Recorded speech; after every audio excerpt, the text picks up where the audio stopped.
Hello again, everybody. We're back here to talk about Shakespeare's Hamlet.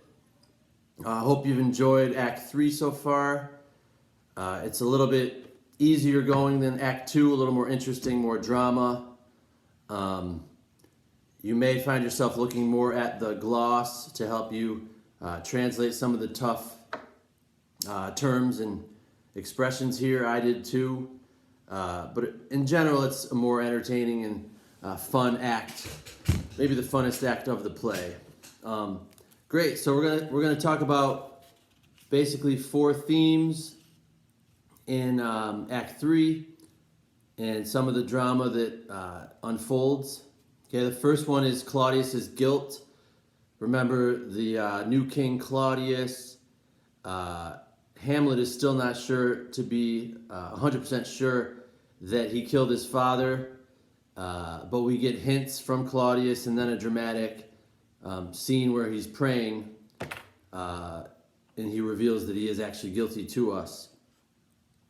Another theme will be the existential intelligence of Hamlet, displayed by Hamlet, which you had assignment on earlier this week. We'll talk about that and look at that section. Also, the play within the play, or the mousetrap scene. That's what Hamlet ends up calling the play within the play, is the mousetrap, where he catches Uncle Claudius in his guilt.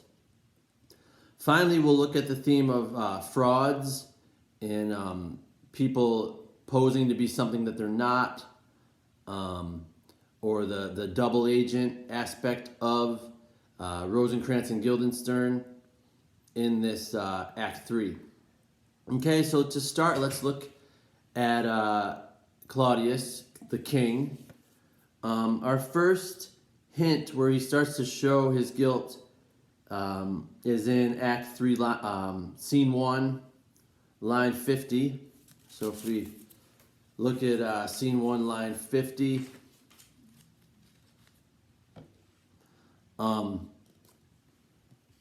Polonius has just told Ophelia to take this book to pretend she's reading when Hamlet walks in, and the king immediately says aside. Anytime it says aside next to the name, they're talking to themselves or to the audience. The king says, "Oh, 'tis too true, how smart a lash that speech doth give my conscience. The harlot's cheek, beautified with plastering art, is not more ugly to the thing that helps it than is my deed to my most painted word. Oh, heavy burden." So he gives us a hint there, and it says in the gloss, Claudius compares the heavy makeup that covers up the flaws on a prostitute's cheek to the beautiful words that cover his crime. So he compares his own crime to, and him hiding his own crime, to the way makeup would hide a prostitute's face. We get more hints that Claudius is guilty in line 170.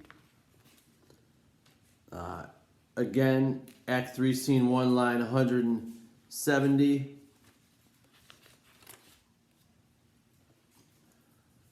He's talking to Ophelia, and he says that this madness or this strange antic disposition that Hamlet is acting, he fears that there's some danger in this. And so in line 170, he says, "And I do doubt or suspect the hatch and the disclose will be some danger, which for to prevent, I have in quick determination thus set it down. He shall with speed to England for the demand of our neglected tribute." So, sensing there's some danger in Hamlet's behavior for himself, he might be taken down by Hamlet. He decides to ship him away to England. Remember, we're in Denmark in this play, across the sea from England. So we sense there that Claudius believes Hamlet is onto him, and his guilt becomes clearer to the audience. Okay. And of course, later on in Act 3, I believe it's scene 3, the king, we find the king on his knees attempting to pray for forgiveness to God for murdering the king. And that's when we know for sure the king, Claudius, is guilty. Okay. That's in scene 3, line 35. We're not going to go into this now, but what's important about this scene is that Hamlet walks in on the king when he's praying, draws out his dagger, and is about to end the king Claudius's life right there. Why doesn't he do it? He decides, and this is where his conscience kind of messes with him again, he thinks too much about it rather than just doing it.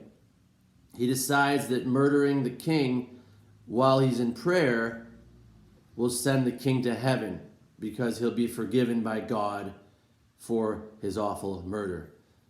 So Hamlet decides right there, I'll wait till he's drinking or partying or acting crazy, not when he's in prayer, because then he'll go to hell where he belongs. So that's an interesting moment in Act 3. Again, in Scene 3, the king tells the audience he's 100% guilty. So let's go to this existential intelligence that Hamlet shows us in Act 2. In Scene 1, line 57, is the famous line, "To be or not to be? That is the question.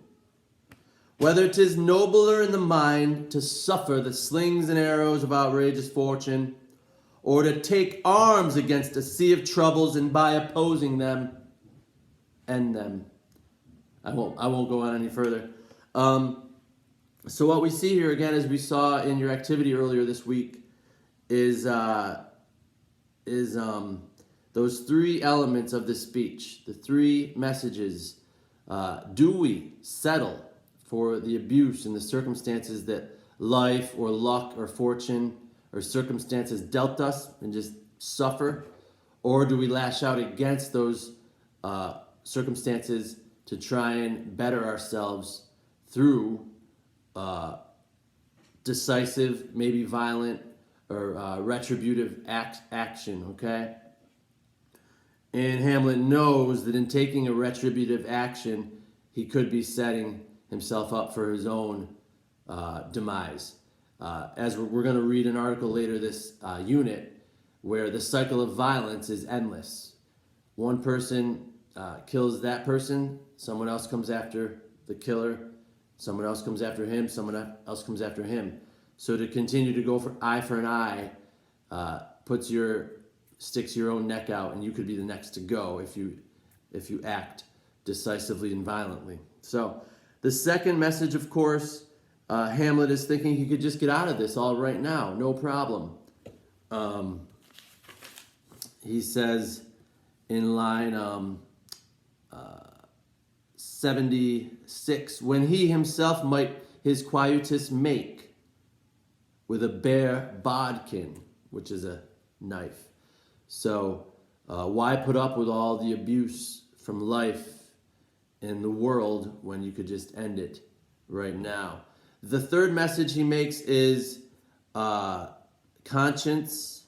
A lot of people wrote about this in their assignment on Tuesday. Thus conscience does make cowards of us all, and thus the native hue of resolution is sicklied over with the pale cast of thought. Okay?